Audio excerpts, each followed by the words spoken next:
Boost your English. From English Podcast with John. Hey, friends. How are you feeling today? We're so happy to have you here at English Podcast with John. Today, we're going to talk about your feelings in English. We'll guide you step by step so you can start using English confidently in your daily life. Hello, everyone. It's so great to be here. How are you doing today? I'm doing really well, thank you. The sun is shining, so that always helps. How about you? I'm great, thanks. And I'm really excited for today's topic. How about you? Me too. I think this is so useful for daily conversation. I can't wait to get started. Absolutely. And before we jump in, just a quick reminder to everyone listening, if you enjoy our lessons, please remember to subscribe. Yeah, and hitting that like button or sharing it with a friend really helps us out a lot. It really does. Okay, so are you ready to talk about feelings? I am ready. Let's do it. Great. So the first thing we need to know is how to ask someone about their feelings. There are a couple of really common ways to do this. And they seem similar. They're actually used for slightly different situations. Exactly. Let's start with the first one, which is for asking about right now, in this moment. Okay. The question is, how are you feeling today? How are you feeling today? That aiming on feeling is the key part. It is. It tells us we're talking about the present continuous state, your emotional state right now. So if someone asks you that, you can give a simple answer about your immediate feelings. Right. For a positive answer, you could say something like, I'm feeling great. Or just, I'm happy. Yep. Simple and clear. Now, for negative feelings, you might say, I'm feeling tired. Or maybe, I'm a little stressed. Ooh, that's a good one. Mm. Adding a little is a really natural thing to do in English. It is. It softens the negative feeling. It sounds, more casual and less intense. I'm stressed. Sounds very strong But I'm a little stressed is something we say all the time. all the time. Okay, let's practice this first question. We want you to repeat it after me. I'll say it twice. Ready? Let's do it. How are you feeling today? Try to copy the sound and the rhythm. One more time. How are you feeling today? And now let's practice a positive answer. Okay, repeat after me. I'm feeling great. Nice and positive. Again, I'm feeling great. Perfect. That's a fantastic start. So that was for asking about right now. But what if we want to ask about a period of time that's already finished, like yesterday or your work day? Right. The day is over, and you want to know about that whole experience. For that, we change the question and use the simple past tense. We ask, how was your day? See the difference. How are you feeling versus how was your day? Exactly. Was is the past tense. We're asking about something that's finished. And the answer will also use the past tense. For example, a simple answer is, my day was good, thank you. Or if it was a difficult day, you could say, it was stressful, but I finished everything. I love that example because it shows a real situation. The day was stressful, that's the feeling. But you also add the result. I finished everything. It shows you managed the stress. It does. It's a very complete and natural sounding answer. So let's practice that question too. It's super common. Okay. Listen and repeat after me. How was your day? Notice the whiz. One more time. How was your day? Great. And now a plausible answer. Let's practice this one. My day was good, thank you. Very polite. Again, my day was good, thank you. Wonderful. So now you have two essential questions to ask people about their feelings. One for the present moment and one for a finished experience. Now let's move on to some more specific phrases beyond just happy or sad. Yeah, let's learn some expressions that'll make your English sound much more natural. Let's start with positive feelings. A really great phrase you can use is, I'm in a good mood. In a good mood. I like this one. What does it mean exactly? It means you have a general feeling of being happy and cheerful. It's not because of one specific thing. It's just your general feeling for the day is positive. I see. So it's not like I am happy because I got a gift. It's more of an overall feeling. Exactly. It's a state of being. Let's try it in a little dialogue. Imagine you ask me, why are you smiling? Okay, so why are you smiling? I would answer, I am in a good mood because of the sunny weather. That's a perfect example. The sunny weather isn't one single event. It's the general atmosphere that makes you feel good. Right. Okay, let's move to our second positive phrase. This one is, I am feeling refreshed. Ooh, refreshed. That's a good word. It is. We use this after we have had a rest, maybe after a good sleep or a short break from work, or even a vacation. So it's about regaining your energy. You feel new again. Precisely. You feel ready to start again with new energy. So you wouldn't say, I'm feeling refreshed just because you heard a funny joke. No, probably not. You'd say it after a nap or after finishing a big, stressful project. You feel the relief. That makes sense. It's connected to rest and recovery. Okay, let's get everyone to practice these two positive phrases. Repeat after me. Now listen carefully. I am in a good mood. Let it sound cheerful. One more time. I am in a good mood. Great. Now the next one. I am feeling refreshed. Think of that feeling after a nice break. Again, I am feeling refreshed. Fantastic. Those are two excellent phrases to add to your vocabulary. They really are. Now, we should also talk about some expressions for negative states. Yes, because we aren't always in a good mood, and it's important to know how to express that too. For sure.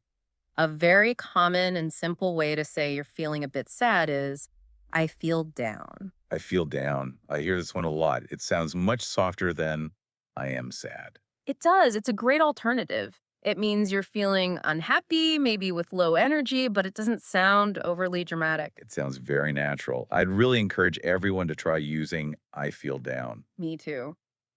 Now, for our second negative expression, this one is for when you have too much to do, too much responsibility. The phrase is, I am overwhelmed. Overwhelmed. This is a powerful word. It is. It means you feel like you have so many things to deal with that you can't even start. It's too much for your brain to handle. It's more than just being busy. It's a feeling of pressure and maybe even confusion because there's just too much. Exactly. Let's put I feel down into a mini dialogue. This time, you can start. Ask me what's wrong. Okay. You look tired. What is wrong? And I could reply, I feel down because I missed my bus. See? It's a simple reason for a simple feeling. It's not a huge problem, but it made you feel a bit sad. I feel down is perfect for that. It is. It fits perfectly. Okay, let's practice these negative phrases now. Let's do it. Repeat after the host. I feel down. Remember, this is for mild sadness. Again, I feel down. Good. Now for the stronger feeling. I am overwhelmed. You can almost hear the stress in that word. One more time. I am overwhelmed.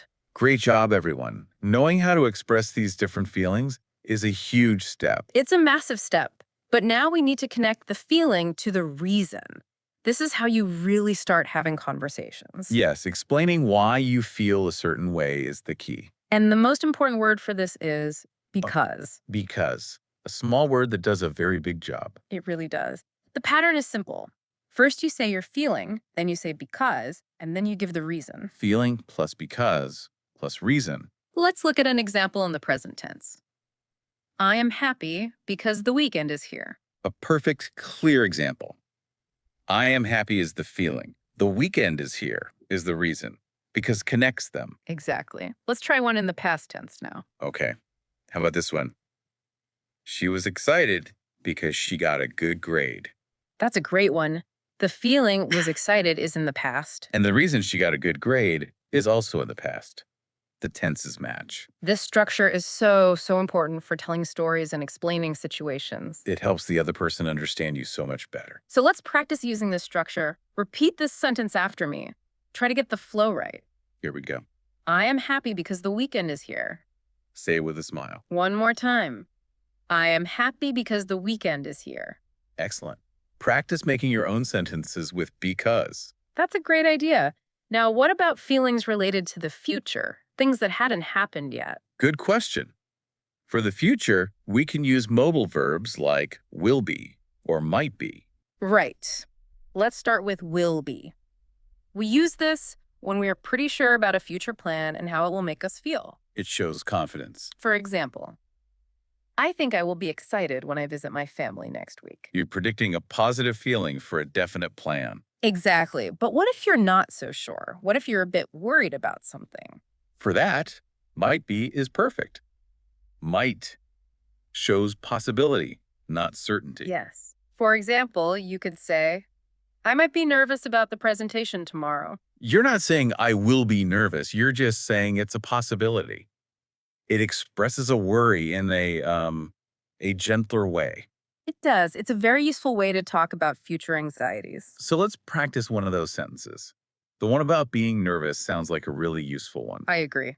Okay, everyone, repeat after me. I might be nervous about the test. Listen to the sound of might be. One more time. I might be nervous about the test. Very well done. These structures are the building blocks for real conversations. They absolutely are. How? Okay, to finish up, let's talk about a few cultural tips for natural conversation. Oh, this is important.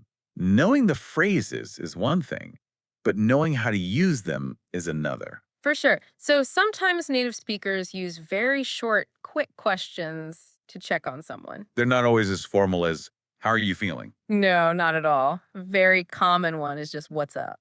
What's up? It's Yeah. very casual, very friendly. And another one, if you think someone looks sad or worried, is are you okay? Right.